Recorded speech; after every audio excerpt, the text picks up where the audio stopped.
Advanced canola trait technology is here. And it's soon to be the talk of the town. Optimum Glide delivers excellent yield potential and agronomic trait performance. Improved crop safety. Enhanced weed control. And a wider window of application. You're going to want to see this. Learn more at OptimumGlide.ca.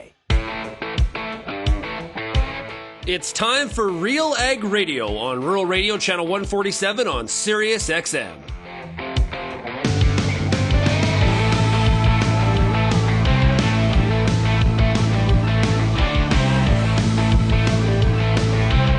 RealAg Radio and RealAgriculture.com is your home for insight and analysis of the issues that are impacting your farm business. Let's get real and get connected with RealAg Radio.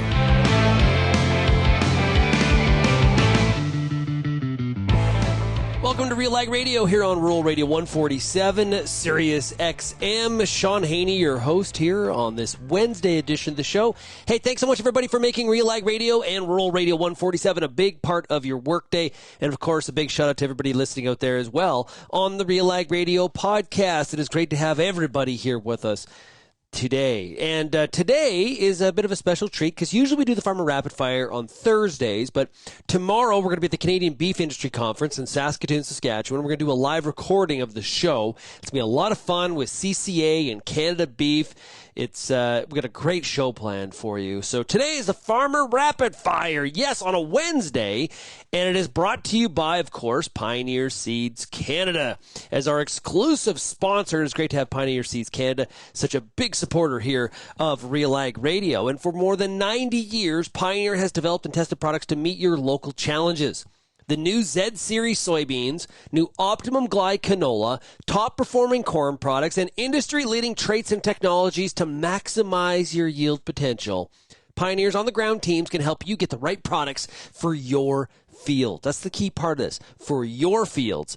Visit pioneer.com/Canada to learn more. Great to have Pioneer Seeds Canada aboard here on the show. And today, our lineup of farmers is great. We got a real mixed farm sort of edition here today on the program. We're going to hear from Charlene Wattam out of Renfrew, Ontario. We got Ethan Wallace, who's out of Seaforth, Ontario. Wilco VanMeijl is out of Rapid City, Manitoba. And Jocelyn Velestuk is out of Broadview, Saskatchewan. And we got a pioneer agronomist this week, and it is Doug Moisey from Alberta. Love talking to Doug. He's a wily veteran of the agronomic circle, so to speak. Great to have Doug here today on the show. Now, if you have any feedback, we'd love to hear from you. Send me an email, shaney@realagriculture.com. You can also find us across all the different social media platforms. You're also more than welcome to call the RealAg feedback line, 855-776-6147. And make sure you keep going to realagriculture.com to keep up to date on the latest and what's happening with this potential rail strike of CPKC and CN Rail. They still have not come to a resolution with the union. This rail strike is a big deal. We're going to be asking all of our farmers about it today as well. And we start off this week's Farmer Rapid Fire, brought to you by Pioneer Seeds Canada, with Charlene Wattam from Renfrew, Ontario. Hey, Charlene, how are we doing? Good. How's it going? Hey, pretty good. August treating you well? Not bad. Not that busy, but, we're getting through. So what's happening this week on the farm there that you're busy with? So got some events that are going on just locally with soil and crop and different kind of plot tour events that are going on in the neighborhood. People are starting to get out and get a look at how things are progressing towards harvest. And what is your expectation on crop yields on your farm this year? There is some really fantastic looking areas out there. So I think there's going to be some really good stuff. I've got soybeans on my home farm this year, and they are just full of pods. So they're looking really, really good. Really? Mm-hmm. Well, that's encouraging. Yes, we'll take it. So yeah, better harvest yield, and prices are down a bit. So hopefully it kind of balances out a bit. Yeah, you're understating that a little bit. Are they down just a little bit? Maybe a little bit more? Well, I tend to try and be positive about things. They're definitely down. That's fair. Significantly. That's fair. So on those soybeans, have you been getting some rains here in August, which is so critical for that soybean yield? Pretty consistently, actually a little too consistently. But we've been lucky. We haven't had any of the extreme rainfalls that they've had east of us here. Like there's guys that have been getting inches and inches at a time, and we've just kind of been a half inch here and an inch there. So it's not too bad for us. So how far do you think you're away from being into those soybeans with harvest? I've planted some fairly short season ones, hoping to get fall wheat in this fall, hoping to get them off early enough. So they're starting to change color on the high parts of the field. So hopefully a few weeks and we'll be in there and be able to get some fall wheat in the ground. Things have kind of cooled down a little bit at nights, haven't they? Definitely. Yeah. It's definitely been some cooler weather the last few days and has everybody thinking that fall is going to come. And soon enough, the kids will be going back to school. Is that a good time in the house? Are we at that point in August where it's like, yep, that can come anytime? Yeah, it's probably getting there, but one's off at camp this week and the other one is off visiting with friends. So it's quiet around the house this week. Totally way off topic, but just because we're talking about kids going back to school, do you think it's better that we do like how it's always been, 2 months off through July, August, or would it be better to do it like in sprints throughout the year? Or does it really matter?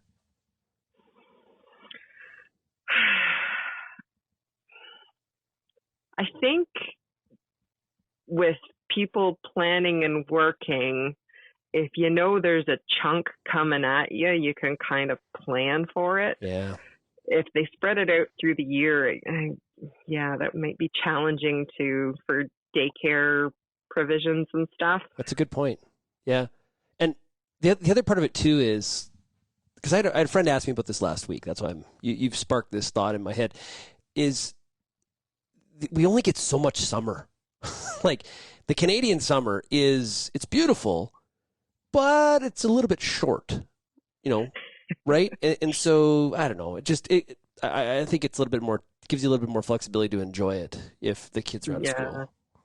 Yeah, definitely gives you a little longer run at things to make sure you get some stuff planned in there and get some downtime. Yeah.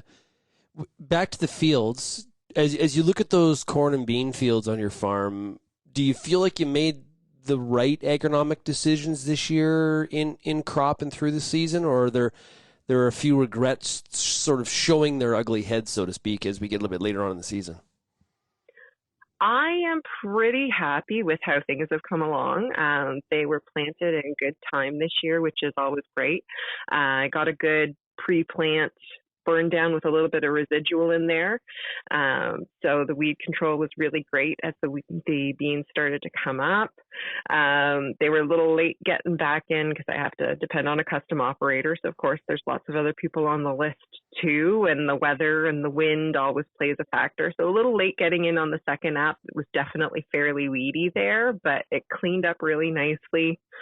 Got a fungicide put on there, which I'm feeling happy about with the moisture levels the way that they have been. And my population was fairly good. I did put a couple of check strips into my field where I did a high pop and a low pop side by side to try and, have that check and see that I made the right call on population, or if I do need to be making a few more adjustments there. Picked a good variety for my soil type a lot of my fields are kind of old feedlot ground, so they can be pretty rich and grow things pretty thick and lodgy, but things are standing really well. I think there was good air movement through the canopy as well and keeping the disease down. So I'm feeling pretty good right now. That is nice. I like it. Good breakdown. It's also great to hear that you said check strip, which is great because that allows you to do some comparisons back to not doing the decision, right? Yeah. I've got to keep things fairly simple because I do depend on other people to come in and plant and harvest at my place. So I can't make it too complicated. But if we can work to put some different rates in there in some spots that make sense and kind of count on the yield monitor, hopefully it's working to give me the data back. It should be really good. How are things on the livestock side? Good. Everybody's getting healthy. The pastures with this moisture have kept up really, really well. So we're in good shape there. Yeah. And from a profitability standpoint, does it look better on the livestock side versus the crop side here in the 24? Livestock prices are strong for sure. So it's been good that way. Yeah. It's this is an example of where the diversification is nice, right? Exactly. Yeah, just it's in some of the years where it's a little bit more difficult where you're like, why do we have these animals? Oh my goodness, why do we do this? But you're like this, you're like, yeah, this is why we have them. Yeah, I mean, when we're fencing, it's less appealing sometimes, but yeah, it's been good otherwise. Yeah, my grandmother always said she appreciated the farm best when they had kind of a little bit of a few things that they could depend on, and it all kind of evened out overall. Mm. Yeah, to all you crop-only farmers out there, fencing equivalent to picking rocks. Very we similar. Have to pick rocks too. Yeah. Oh, it's like double duty. It's like double dipping on your place. So, hey. Yeah, we got it all. Yeah, exactly. Hey, Charlene, quickly, have you been following along with what's potentially happening here starting tomorrow? It's August 22nd tomorrow. We potentially have both rail companies going on strike at the exact same time. That disruptive, or what's your thought in terms of the situation?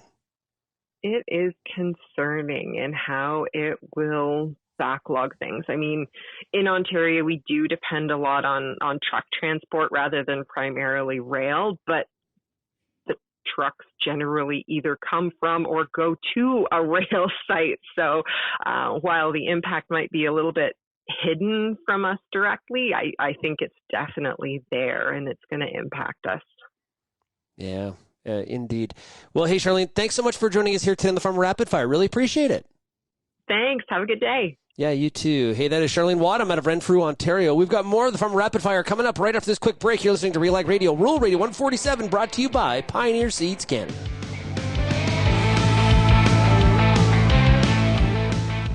At Vaterstad, we aim to be the world's leading partner for outstanding emergence. We're doing that through innovative tillage, planting, and seeding equipment that's optimized for your field conditions and soil types. We also offer industry-leading capacities to help you get the job done in shorter windows of time. It's all designed to give your crop the best start possible so you can maximize yields. Vaterstad, we look forward to growing together. Now time for a product spotlight. We're joined by Bryce Geisel, Canada Senior Agronomist with Koch Agronomic Services. What should farmers keep in mind about protecting their nitrogen this fall? Fall applied nitrogen is still at risk for losses by volatilization, denitrification, and leaching before and after winter sets in. So utilizing a proper inhibitor with a high rate of active ingredient can help keep that nitrogen around until spring. With a fall nitrogen application, we need to protect it not only until the soil freezes, but try to prevent losses after the snow melts in the spring as well. So how do the products that Koch Agronomic Services measure up in active ingredients? So Super U is the standard for dual inhibitors and has been proven over and over again by researchers. For any of those farms out there that may be using fall anhydrous ammonia, Centuro contains a new nitrification inhibitor that allows that application start before the soil cools enough to stop those microbes responsible for the nitrification of ammonia. And Anvil is a proven product to help reduce volatilization losses for farmers using operational efficiency of broadcast urea this fall. You can learn more about the products and find comparisons at defendyourend.ca. Okay,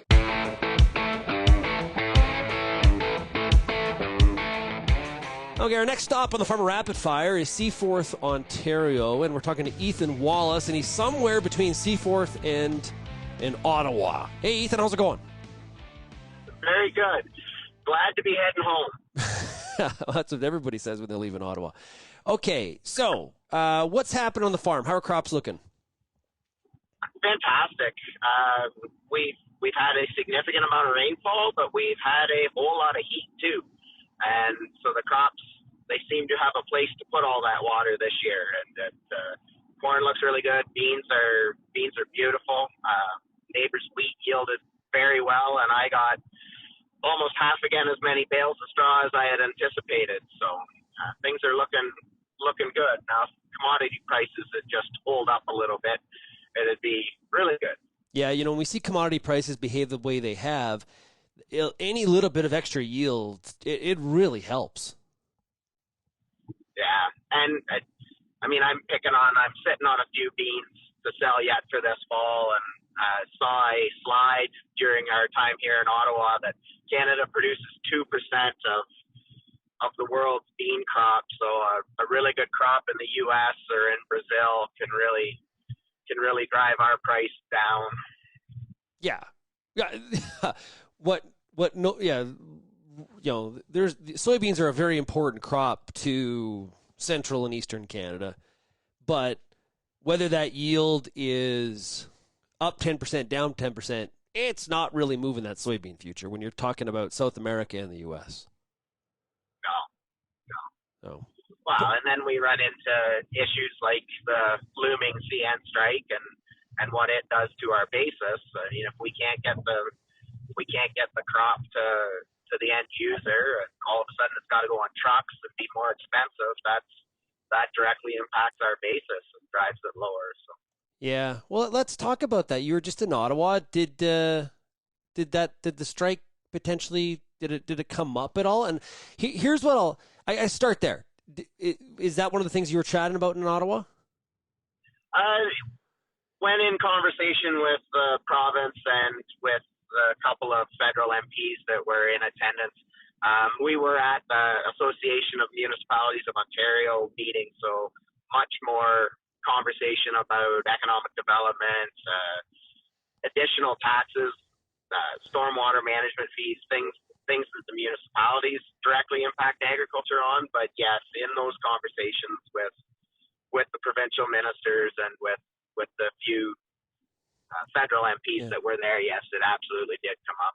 Well, I'm going to give you a piece of data, and I want you to maybe speak to this, because I think when we talk about railways, a lot of times in agriculture, we jump to, that's a Western thing, right? Because grain's got to move by rail.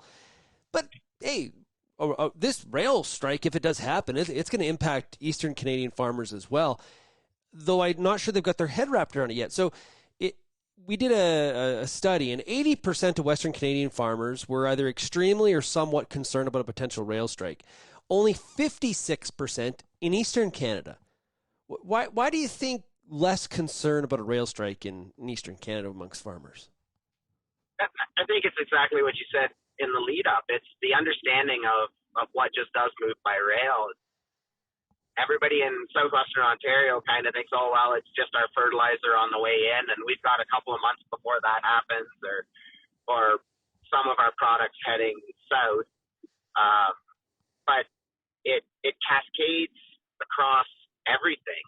We had conversations with municipalities today, and they're terrified because if this happens, GO train service halts.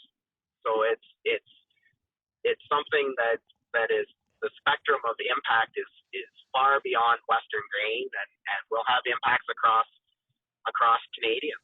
Well, what about propane for those corn dryers? Absolutely. The propane. Now, in my neck of the woods, we're very lucky that we have the pipeline coming into Sarnia, but absolutely, that propane moving from Sarnia into Quebec and propane moving into the north and the east of the province on rail is absolutely going to be impacted. So, this morning, against my better judgment, I was sending out a bunch of tweets about the rail strike, and one of the things that came to mind as I was eating my breakfast and typing away was the comfort level it seems that we have in Canada with playing chicken with our economy. Like, because I've heard from a lot of people say, Shaun, strike's never going to happen. Or it's going to be like 1 or 2 days, and then they're whatever. It's going to be solved. It's not a big deal. 1 week of strike requires 14 weeks to get back to normal. We already know that the railways are saying some products quit moving like 2 weeks ago, like anhydrous ammonia. Maersk quit taking orders from Canada last week. the container company. Yeah. Why are we so comfortable with playing chicken like this with our economy? I wish I had a good answer to that. I really don't know, and it's something that we need to put increased pressure on our federal government to make sure that this doesn't happen, and if it does happen, that it is only a day. Something like $1 billion or $1.5 billion worth of product moves on rail every day, and that's soybeans out of Hensel District Co-op headed for the Port of Halifax to get on a boat to go to Asia. That is car parts. That is Western grain coming into Ontario and to our ports to move on. The feds really, really need to be on top of this and limit the impact to the Canadian economy, because we finally have an economy that's moving the right direction coming out of COVID. And to have something like this just slam the door and set us back 3 years could be catastrophic. Dude, all we heard coming out of the pandemic was supply chain resiliency. We need to have resiliency, and resiliency this and resiliency that. Well, this isn't resilience. If you, there's politicians of all political stripes that have been standing up on the soapbox, yakking about resilience in our supply chains, but we're okay with this. It doesn't, like, come on, let's connect some dots here, people. And I think and I don't know how you focus them in on it. We elect them every 4 to 5 years. We elect them, so maybe the next election is an opportunity to send a message to all political parties that economy needs to be forefront, that agriculture needs to be forefront, that affordability needs to be forefront, and just send that message that we need to do better at a federal, provincial, municipal level. Yeah, it also does impact, what I've heard from a lot of farm groups as well, and you're heavily involved in OFA, you're fitting into this too, is how it, from an export standpoint, it does impact our relationship with customers as a trustworthy supplier, right? It's a thing. Oh, absolutely. If somebody in the U.S. Midwest has grain on order coming out of Western Canada, and all of a sudden it's not going to get there, and then they pick up that grain coming out of Brazil or Argentina or Mexico, they're not coming back. So we need to do the things to maintain our markets and to build up our Canadian economy. And yeah, well put. Well, hey, Ethan, I really appreciate you joining us here today on the Farmer Rapid Fire. I'll let you get back to your drive, and good luck with harvest, okay? Thank you very much, Shaun. I greatly appreciate the opportunity.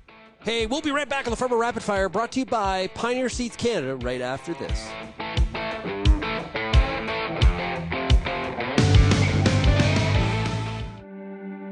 FP Genetics relentlessly brings innovative new seed genetics to Canadian farms, ensuring growers, breeders, and farmers are supported and viable.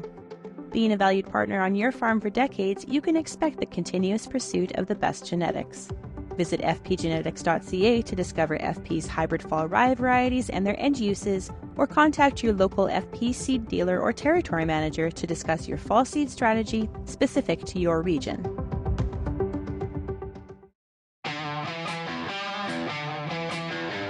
Advanced canola trait technology is here.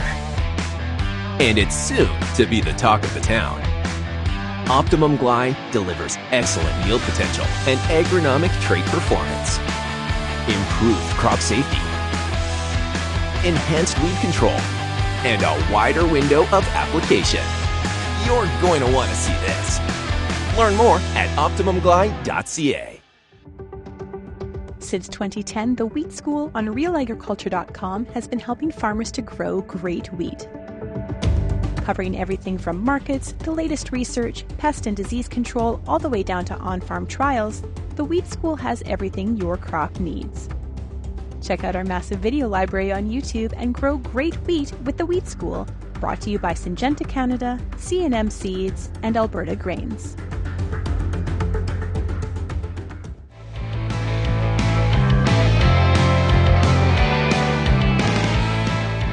Up next, we take the Farmer Rapid Fire into Rapid City, Manitoba, and we're talking to Wilco VanMeijl. Hey, Wilco, how's it going? Doing fantastic. Yourself, Shaun? Hey, man, pretty good. Hey, how's summer treating you? Yeah, I had no complaints whatsoever. Could use a little bit of moisture through the month of July, but outside of that, it's been a pretty nice summer. What's your expectations on yields in your area? I'm going to say muted. For us, right in our pocket, we got a lot of rain right at seeding time. Like in our neck of the woods, when you pray for rain, you usually pray for it on one knee. And we got quite a bit of it in the spring during seeding. I think when we were seeding, we only probably had a 2.5 day stretch of seeding, like a chunk that we could go straight seeding. So we got a few holes in the fields, and then just kind of like everybody else, taps turned off. We've had a bit of moisture, had a bit of residual moisture, so we're still hopeful. But I'd say our expectations are muted. Yeah, timing, right? So much of the moisture, like we're going to look at the annual precipitation maps and we're going to be like, oh, that wasn't bad. The trouble is it came all at the beginning and not through the growing season. And I hate to be picky, but it is kind of important.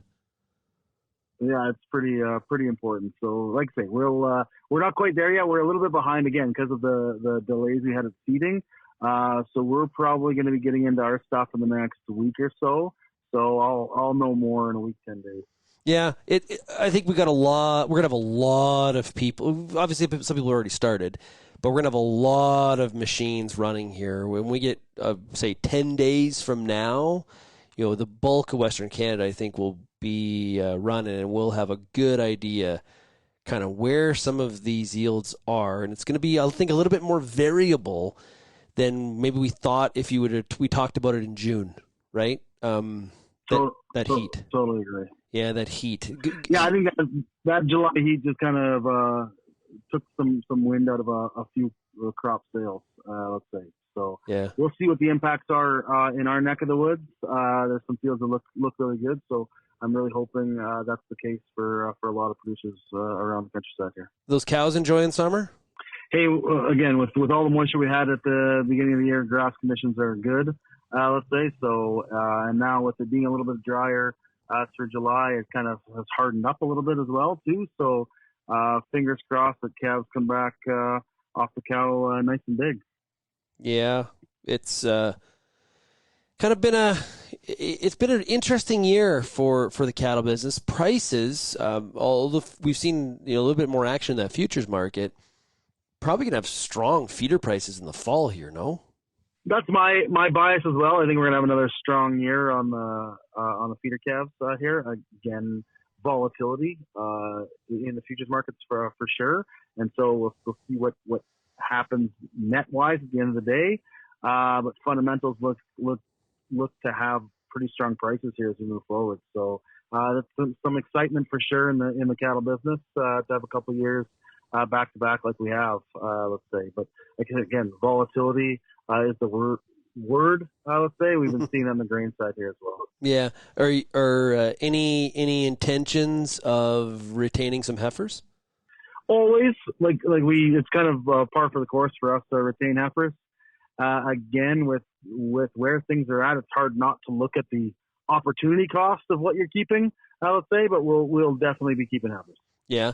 And with your calf crop, do you feed any of them out, or will you sell them all? Or the ones that you're not retaining? Yeah, we've been backgrounding for the last couple of years. Again, just recently in the last 4 years or so, we've had the opportunity to expand into some grain production and that kind of stuff, and that's helped us from a cash flow standpoint. So with that cash flow balance, we've been able to keep our calves a little longer and put some feed into them and grow them up a little bit more. And we typically background them till kind of that late January, February time frame and move them out there. And it's worked well over the last few years for us. So that'll still probably be our plan this year. But as I say, that volatility component plays a role in what we might do and how we might market them. Yeah. So from a cattle perspective, what's kind of what's your biggest concern when you look at the business and trying to figure out what you got to do here in the coming months and years? What's your stress point? Yeah, I'd say I'm very much an optimist and also a realist. I can't say that we're not a little jaded from that 2014, 2015 run that happened, right? Like it gave us some really strong prices for a couple of years, and then it fell. So I think, again, the thing that's in the back of our minds, in the back of all of our minds, is a little bit of that volatility risk, is saying, hey, fundamentals look good. How long are these prices there? To what degree? Where do they go? How can we do some long-term planning, let's say? Again, on the grain side, we're seeing that volatility now. However, we enjoyed a good run of fairly, elevated prices for a few years, albeit for some areas of the country that was on the heels of some production issues, let's say, and so not everyone necessarily reaped the benefits of all of that. But I think on the cattle side, that's where my mind goes a little bit, is how long is this run? Let's say, and where does the run go to? What do you plan for? And that comes from, I want to say 10 years ago when we kind of went through something similar. Yeah. It's a good, and you don't know, right? That's what makes some of these decisions so difficult. You think back 3 years ago on the cropping side, people were talking about, new normals in terms of crop price levels, and, we're not going back to where we were, and we're actually right back to where we were. Well, here we are. Yeah, exactly. Right, exactly, right. And we kind of get caught. It's human nature. It's kind of like that gold rush mentality a little bit, and you got to constantly stay grounded and take risks where you feel confident in the probabilities are on your side, but you don't want to be too cautious, right? It's a real mental game, and this is why businesses and farm businesses included do things like strat planning to kind of go through some of these factors. Yeah, totally, and that's what I say is I'm still very optimistic. Let's say if I wasn't, I wouldn't be in it. Let's say so. I think I'm still very optimistic on the cattle side. Again, fundamentals look strong. It's just riding the waves of volatility and ensuring that you don't get too high on the highs and too low in the lows. Let's say from an emotional standpoint. Yeah, rail strike potentially happening tomorrow, Thursday, August 22nd. I'm hearing from obviously crop groups, farm groups, right on the cropping side. I heard from the Canadian Cattle Association yesterday. I've even heard from the NCGA, the corn growers out of the U.S. that, like, all of agriculture, Wilco, is concerned about the potential impacts of the strike. Yeah, it's a major factor. Again, we already, to a degree, feel it with our system, just having a duopoly that we're in normally. Let's say, depending on what elevator you might deal with, it has impacts. Let's say, and then to face the potential of labor stoppage with both railways in what seems like a coordinated effort has myself, the whole industry, nervous, especially at this very pivotal point in time. And so there's a reason to be concerned as I look at it from a player in the global grain business or ag business, let's say. Sometimes it feels like, are we all pulling or rowing in the same direction? Let's say with something like this. So it's a concern. I'd say I understand the labor side and needing to have a deal in place and needing to have some of that stability that goes there. It just feels a little bit nervous for all of us that depend on the railway for movement of product, getting our stuff to the end use where it needs to be, and ultimately being able to manage our business from a cash flow standpoint. Let's say so. Major concerns. Yeah, great points.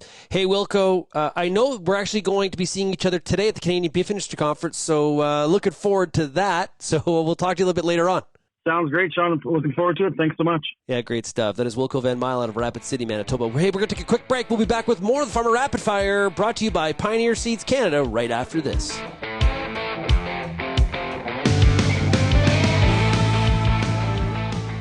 Apply anhydrous ammonia and protect your application earlier than normal this fall.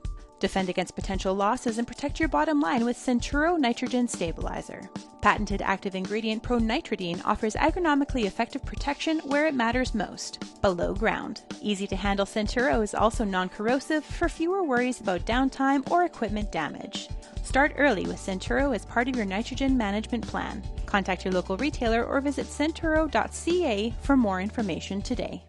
Doing more in the field is possible when you add the proven power of VanMeijl Nitrogen Stabilizer, the next generation dual-active urease inhibitor from Koch Agronomic Services. Driven by Duramide technology, VanMeijl gives growers the advantages of low application rate and long-lasting protection, all thanks to Duramide, a Koch-patented active ingredient. Defend against volatilization. Boost efficiency. Accomplish more. Learn all about the dual-active power of VanMeijl by visiting anvil.ca. That's ANVOL.ca.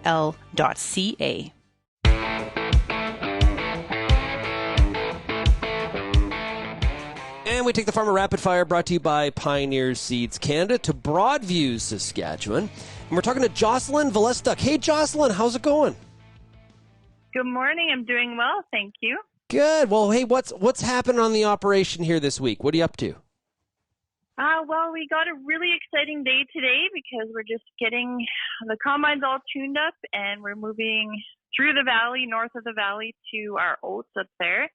And it's looking pretty ripe, and hopefully it will be good to go this morning. We're still in the middle of our green feed. We do silage green feed bales, and we wrap them.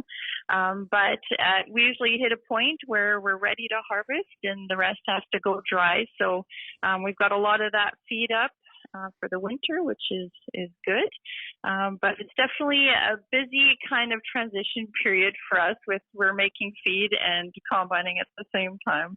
Yeah, and so this will be the first day of combining for the 24 season? It will, yes. Oh, that is exciting. That's It yeah. is exciting, yeah. What are the expectations yield-wise? Give us an update on how things are looking there in Broadview. I'm having a really hard time predicting yield this year because everything came up looking really, really good. And, it was maybe a bit slow growing with the cool, wet June. And then we got hot, dry July. And so I guess my question is, well, what varieties of the different crops do when we get that hot and dry, when they're really healthy to begin with? And we're probably over 8 inches this growing season of rain, which is very good. But where did that moisture go, I guess, and was it enough?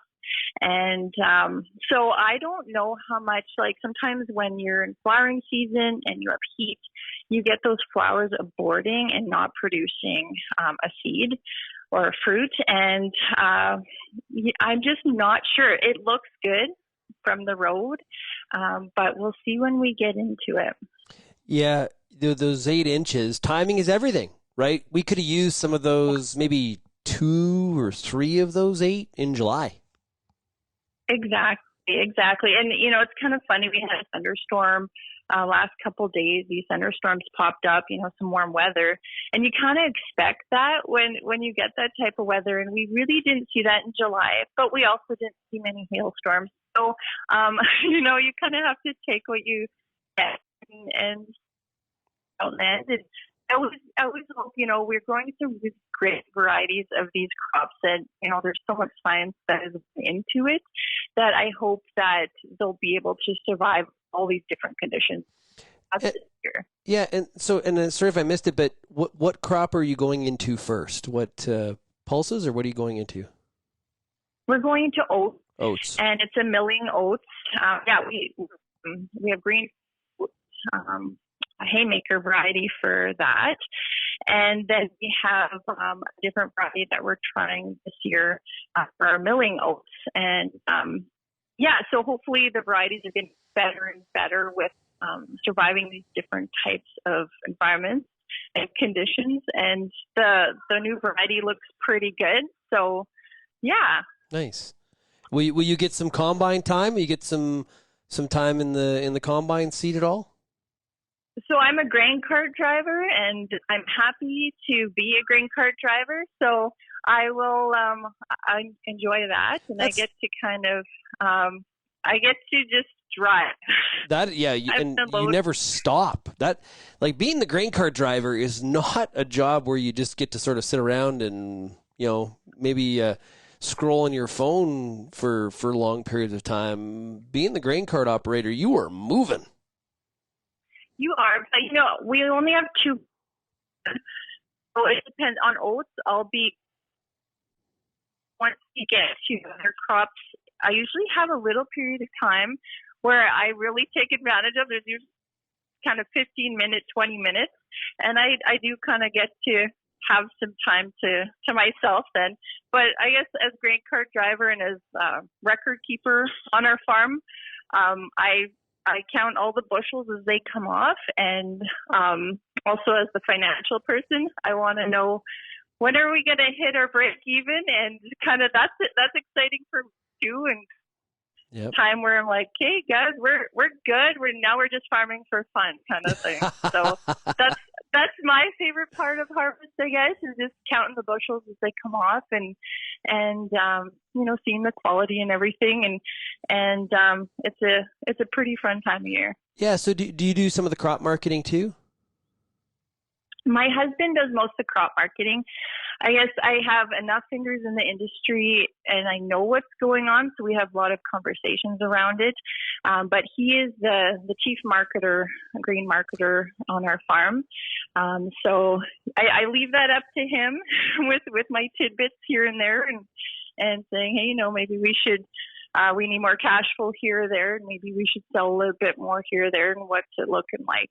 So we do have a lot of conversations around things on our farm, but he's definitely the one who makes the call, which I'm okay with.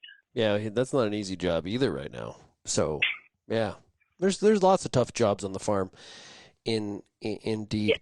Yeah. I'm in Saskatoon today at the Canadian Beef Industry Conference. We're going to be doing the radio show, a live recording of the show tomorrow at the conference from the stage. How are things on the beef side, the livestock side of the equation? Oh, really good. Like we did have a hard time making that decision this spring, as we had talked about earlier, and we're happy that we kept the cows. I guess it's always about labor, and we look at the year and kind of what's ahead of us. And every year on a mixed farm, we are wondering how the heck are we going to get all the work done. But in terms of profits on the beef side of things, I mean, it's looking really good, bar any crazy things happening. And I think that this is a time to kind of celebrate being in the beef industry and celebrate the beautiful herd that we do have and that we've put so much work in, and that it's, my father-in-law has built over his career. And so I think it's a good time to do that. It's also just cattle and grain together are there's some overlapping times, and that's usually for us kind of you have to kind of pick and choose at one point and make sure the cows are okay, and see you after harvest kind of thing. And, that they'll be there in pasture after harvest, ready for whatever you need to do to them. So that's kind of the goal with us, and making enough feed as well is important for the winter, and making those decisions is based on how much feed that we got too. Yeah, listen. The cows can't be that needy. They get tons of attention other times of the year. Right now, you got to get the crop in the bin. Exactly, cows. And we have a lot of money. Like when you look at the different budgets on either side of the equation with beef and the grain, there's a smaller amount of zeros, I guess, on the beef side of things. And we're looking at, big inputs going into this crop this year. And so our break evens this year on the crop side are, especially with the grain prices going down, and we're not really sure what's going to happen in the future if there's a rail strike and whatnot. We're looking at, a really expensive crop with maybe lower returns. And so our break even this year, I'm really, really hoping we get the bushels coming in. And so it might be, that extra bushel an acre that'll make us a profit this year or not. And so it's definitely really tight this year. Speaking of the rail strike, what's your thoughts here? Tomorrow is the deadline. We'll have no rail service across the country of Canada starting tomorrow if there is no sort of negotiated solution here today. What's your thoughts? Oh my gosh, as a farmer, I think we're all really worried about that because, how can we be in a country that they let that happen? And there's so much in the country and the world that relies on our rail to get us to, our major port in the West.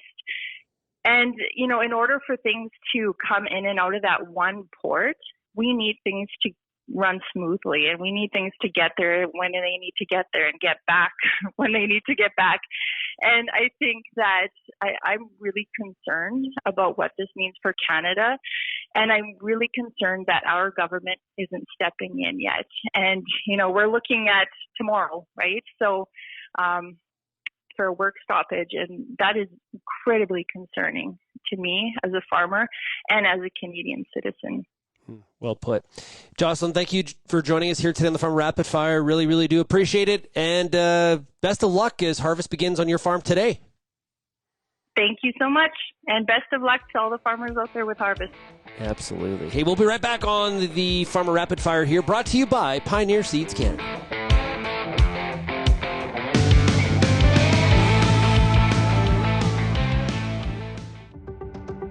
Since 2010, the Wheat School on RealAgriculture.com has been helping farmers to grow great wheat.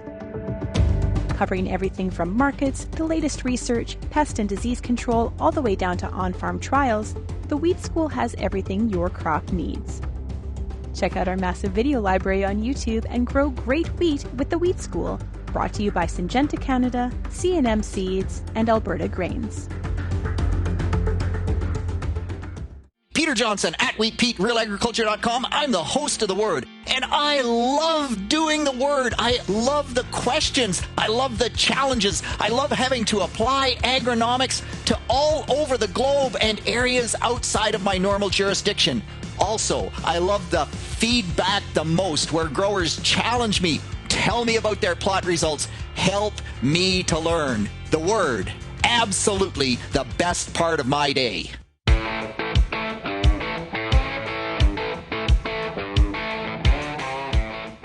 And we finish up this week's Farmer Rapid Fire. We're talking to Doug Moisey, who's area agronomist for Pioneer Seeds Canada in Alberta. Hey, Doug, how's it going? Good, yourself? Hey, pretty good. Hey, Doug, your area is like Camrose, isn't it?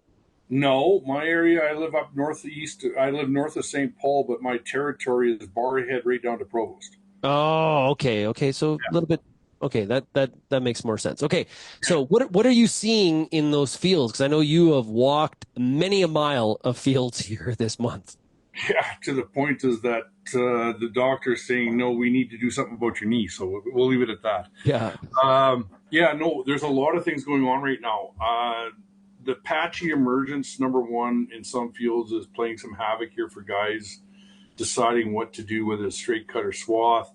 You've got also thin, spindly stands where the guys are saying, hey, do I leave it stand? I could shell out, but if I swathe it, I'm going to be in my neighbors next door. And then we've got some decent crops where not bad. The guys that got in early, and there's no real, I'll call it, there's no real trend, but in some areas, early seeding is paying off. In some areas, late seeding is paying off just because of the way the heats were, emergence and everything else. But probably the real emerging issues that I'm seeing consistently across from Barrhead right down into the Lloydminster area, Blackleg. It has been a disease year from heck or hell. Yeah. Talking with some people out in Manitoba, they're seeing a lot of disease pressure, but Blackleg reared its ugly head this year. Why? The conditions were just right. We had some good moisture in May, and then we had that warm little bit spat in the very beginning of June, and I think that allowed for ascospore production, and then we actually saw some places where we suspect, and we're trying to verify, but we suspect because of the way the lesions came in, it was probably in that 1 to 2 leaf stage of the canola's life cycle that it actually infected. And so we're seeing more and more, and related to that is that because we had such good emergence in some areas, there's differences in the amount of blackleg pressure based upon the plant populations just because of thinner stems. So, for example, I was walking a field that was probably 10 to 12 plants per square foot. The guy got about 90% emergence, and he's got blackleg. And then you go into patches of field where you had 4 and 5 plants and there's no blackleg. So the thicker stalks have been helping. So blackleg has been part of front of mind. It is the big topic that's going on right now. And so it just seems like it's just everywhere this year. And hail this year in some spots, these hailstorms that came in just at early bolt. This is where we're finding blackleg as well. I was in the field yesterday that bolted, and then they had a hail rain the next day or 2 days later. And just about every stem that has damage has got blackleg in it. And the guy never even thought to put a fungicide on to kill the blackleg, and you can see how it spread right down the plant. So that's been sort of top of mind for a lot of guys. And then we've also got where we're actually starting, and we're waiting for confirmation, but we're seeing symptomology for verticillium wilt in different locations across central Alberta. And that's another concern that's playing out. But it has been a year for disease. And surprisingly, with the heats we had, I've actually found a few fields where we've got some pretty rampant sclerotinia going on. And heavy canopy, yes. And it's all about timing. This year was about timing. And so it's been a weird and interesting year. So, yeah. There's a number of farmers, Doug, that have told me like, hey, I sprayed fungicide on half my canola or a quarter of the canola, and some regret in that. They were basing that. I've heard that the past number of weeks from some farmers. I'm tying what you're saying to what I've heard from the farmers. This very much has been a disease year, even though it was so bloody hot and dry through July. Yeah, but let's take it back a step, though, Shaun, is that when we were into late June, we had cooler weather. Hell, we had a frost June the 20th up in my area that killed plants and sent them back. But the thing is, we got some timely rains in that last week of June. And then what happened is in some areas, we developed a hell of a canopy. So even though it was 30 degrees, 31, 32, if you walked into the field at noon, your pants were soaking wet because of the humidity in the canopy. Now, the thinner stands where we had a lot of sunlight penetrating through, it wasn't worth the while. And there was not that disease, but blackleg still came in on those because of what happened back in that first week of June. So we had the humidity inside the canopy, which created those situations. And then in discussion with a couple of farmers that were actually doing, they were checking for spores. They were finding sclerotinia spores really early on at the early bloom stage. And so some of the guys that made the decision to spray it's really interesting. There's one field by VanMeijl where the guy did spray. Right across a oil road is his neighbors who said, no, I'm not spraying. It's too hot. And he's got sclerotinia like you wouldn't believe. Yeah. And he's going, no, that's just volunteers. No, you walk into the crop and there's actually sclerotinia in his crop. And but you go 10 miles south of there, not an issue. Why? Because they just didn't have the conditions that were there because of these rainstorms. And it's all timely rains, and it's all about timing this year. This year was just, if you were in the right spots, you got nailed. And if you were in the wrong spots, you got nailed. And if you're in the right spots, you didn't. But there's a balancing act right now going on. Hey, to wrap up here, Doug, pod abortion. I've heard that from growers too. Yes. Yeah, there was a lot of pod abortion, and you can see actually, and in some cases, what I saw here is that a lot of canola crops survived the first round of heat. Then we got some rain, and it was the second round that got them. And then some guys didn't get that moisture in between, and they're ones. And then you can actually see how if you take and bunch the plant up and hold it together like a bundle, you can actually see when the heat hit it. And there was a lot of pod abortion, and it's just because it got so hot, the hormones were running raised wild, and then you had potentially pollen viability drop right off the map. The female receptors basically waxed over, and so there's a lot of things that play, but there's a lot of that this year. And it's just the degree of pod abortion is more based upon when did you get some rain. If you didn't get some rain, there's a lot of factors at play. So It's an interesting year, and now swathing is going on, and guys are going, and things are changing quickly now with these. We've had some little bit of showers through a lot of the area, and what's happening now is that these cooler nights with this 25-degree days, canola start to change on a dime, and so guys are going. Well, and Doug, I think a lot of people are, from a yield perspective, a lot of people are paying attention to the heat that we had in July and the impact that's having had on pod fill and grain fill. Yeah. The reality is the disease is also going to have a negative impact. Yeah. So the heat can't claim all of the impact here. Yeah, I agree. And so what's happened, I'm finding some fields where the main stem's completely gone. So if we look at the standard recommendations, 50% seed color change on the main stem, I really encourage guys to don't even look at the main stem this year. The main stem has gone in a lot of areas. Even if you do have a good, decent main stem, don't even look at it. There's a lot of branching going on, a lot of secondary branching, and that's where our yield is this year. In fields that I've been walking, I've been pulling plants where 30% of the yield is on the main stem, the rest is all on the side branches. So to me, this is another lesson, is that with all these different stresses, we just cannot look at that main stem anymore for deciding. Now, unless you have 12 or 14 plants per square foot where it's all main stem, make your judgment. But this year, there's a lot of fields where the main stem is done, the canola compensated, and it threw up branches out the yin-yang, and that's where all the yield is this year. So... Yeah. Well, hey, Doug, thanks so much for joining us here today on the Farmer Rapid Fire, and Pioneer Seeds Canada being the exclusive sponsor of this Thursday program. Really appreciate your insights. Right on, and have fun. I have fun doing this, so take care, Shaun. Please keep those crop reports coming as your combine starts to roll through the field. And make sure you continue to check out RealAgriculture.com here through today, because as things develop with the potential rail strike, good, bad, or horribly, we will have stories going up at RealAgriculture.com to make sure that you have the insight that you need on this issue. So that's RealAgriculture.com. And you can make sure you get our free e-newsletters that come every single morning. It'll be in your inbox first thing in the a.m. You can go to RealAgriculture.com/subscribe. Keep those reports coming, like I said, by sending me an email, shaney@realagriculture.com. Thanks, everybody, for getting real and getting connected with Real Ag Radio, and a big shout-out to Pioneer Seeds Canada, and we'll talk to you again tomorrow. Cheers, everybody.